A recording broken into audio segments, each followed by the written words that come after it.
Niwaombe tunakoelekea na makelele ya kwenye mitandao, nyinyi vijana, hii fursa mnaipata leo, tukifanya vurugu hizi pikipiki haziwezi kurudisha fedha yake. Uongo kweli? Tukifanya vurugu hamna atakayebeba abiria. Uongo kweli? Tukifanya vurugu hakuna atakayeingiza kipato. Uongo kweli? Mwaka jana tarehe 29 mwezi wa 10, hata kama ulikuwa ndani una milioni 200 ilikuwa haina maana. Uongo kweli? Tulikaa siku 5 ambazo kila mtu alihisi yuko jela. Uongo kweli? Msije mkarudia hili. Watanzania hatukuundwa kwenye hilo. Watanzania tuliundwa kuwa wazalendo, kuwa wenye upendo, na ndio maana tuna lugha zaidi ya kabila zaidi ya 120. Wote tunasaidiana. Kuna wachezaji wamekuja Tanzania wako tayari kurudi kwao kwa sababu anaona utulivu ulioko Tanzania. Leo Clatous Chota Chama ukimwambia rudi kwao anaona kama unamfukuza Tanzania. Na sio yeye, wako wachezaji wengi leo Tanzania wanaona ni fursa ya kuja kuishi na kuanzisha maisha yao. Japokuwa wanatuibia dada zetu wanaoa kweli hapa, na sisi tumeshangaa. Jamhuri ya Muungano wa Tanzania. Namshukuru Mheshimiwa Tulia Ackson Mwansasu, ndiye aliyetuwezesha mpaka kufikia hii hatua.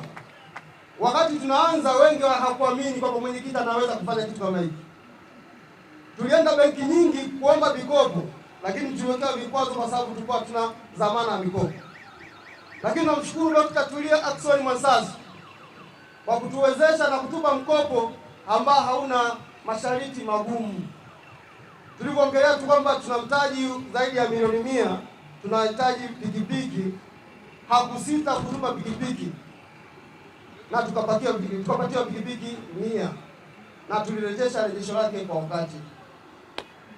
Awamu ya pili, wakati benki ya CRDB wameona mzunguko wa pesa yetu ni nzuri, walitufuata. Walikuja benki na walikuja ofisini kwetu hapa, tuliongea nao.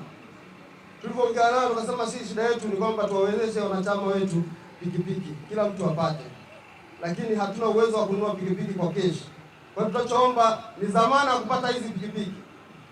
Kweli CRDB walituwezesha, ndio ikawa awamu ya pili tukapata pikipiki 100. Hata hii awamu ya 3 wao ndo waliotuwezesha. Kwa hiyo mimi nimshukuru meneja wa CRDB benki Mbeya mjini kwa kutuamini na azidi kutuamini. Kwa sababu hiki tunachokisimamia tunasimamia kwenye haki na kila mtu apate pikipiki kwenye umoja huu. Ombi langu mgeni rasmi, kufuatia serikali ya Jamhuri ya Muungano wa Tanzania na Rais wa Jamhuri ya Tanzania Dr. Samia Suluhu Hassan, niombe hili kitu tunachokifanya tunasaidia jamii. Huyu dereva ninayempa anafanya kazi ya udereva, lakini anaenda kutoa ajira kwa watu 100. Hao watu 100 nao wanategemezi, wanaenda kusaidia familia zao, lakini huyu dereva hatakuwa tegemezi akitunza hiki chombo ili akasaidie familia yake, naye atapata malengo kwa siku anapochukua malengo kwa tajiri yake. Kwa ili niombe serikali kama kiongozi, kama mwenyekiti wa mmoja huu, naomba itusapoti bado kuchukua mkopo na angalau, kwa sababu tunasaidia ni jamii kama serikali inavyosaidia jamii. Kwa hiyo tunaomba mtusaidie kutusapoti ili tuendelee kuinua madereva wetu.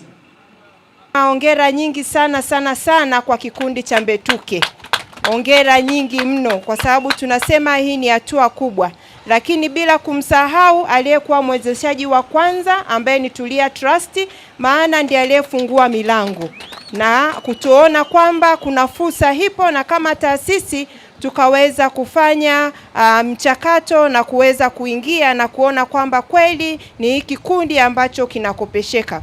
Sasa kama benki ya CRDB, hii ni awamu ya pili na tunajivunia na tuko mbali sana. Tunatamani kuiona Mbetuke ikifikia mbali zaidi. Tunaamini ni zaidi ya kaya 100 zinakwenda kufaidika sasa na huu usafiri ambao wanakwenda kupata. Kama benki ya CRDB tunazo huduma nyingi. Tumemsikia hapa mwenyekiti amesema mojawapo ya changamoto ni kwenye swala la bima. Sasa mwenyekiti, tukwambie tu sisi kama taasisi na benki ya CRDB tunayo kampuni tanzu ambayo inaitwa CRDB Insurance. Na kwenye kampuni tanzu hii tunayo huduma ya bima ya afya kwa vikundi ikianza na watu 10. Kwa hiyo lile kundi la watu 10 kuna fomu maalum wanajaza na basi wanapata maelekezo na wanaweza wakapata bima ya afya kwa maana ya kikundi. Kwa hiyo suluhisho liko ndani ya CRDB. Kwa hiyo usihangaike sana. Kwa hiyo hawa waendesha bodaboda au waendesha pikipiki tayari pia wanaweza wakapata bima ya afya kupitia kampuni yetu tanzu ya CIC. Kwa hiyo solution tunao katika benki yetu ya CRDB.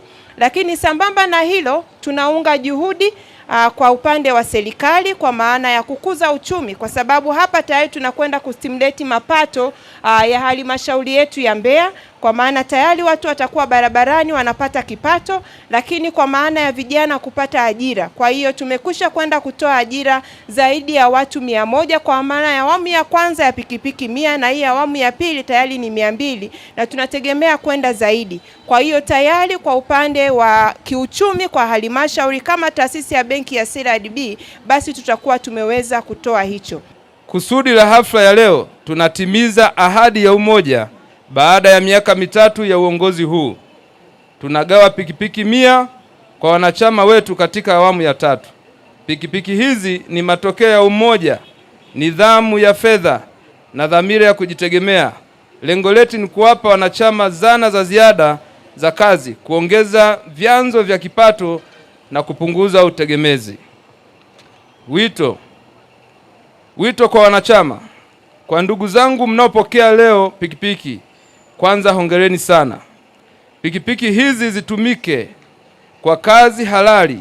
Fuateni sheria ya usalama barabarani na tunzeni sifa ya umoja wetu.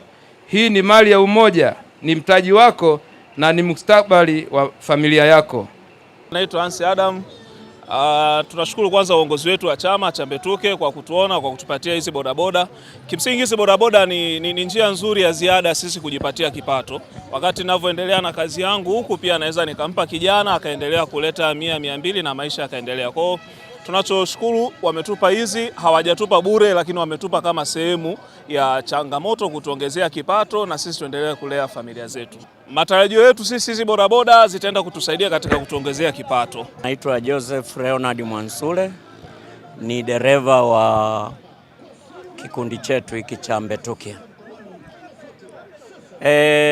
Kikubwa nitangulize kwamba tunamshukuru sana kiongozi wetu ambaye ni George Mwankejera ambaye ni mwenyekiti wa madereva wa Mbetuke. Amefanya jitihada kubwa sana ya kutusaidia sisi madereva pamoja na makondakta kwa kutuwezesha kupata bodaboda hizi ambazo zitaenda kutusaidia katika maisha yetu ya kila siku. Na vile vile kwa kupitia hizi pikipiki pia imekwenda kutoa ajira hususani na kwa vijana ambao hawana ajira kwa kupitia hii Mbetuke. Hivyo nitoe pongezi kubwa sana kwa uongozi wa Mbetuke kwa kufikia hapa tulipofikia, maana hii ni awamu ya 3 na bado wengine wataendelea tena kupata hizi bodaboda zingine kwa kupitia umoja huu wa Mbetuke.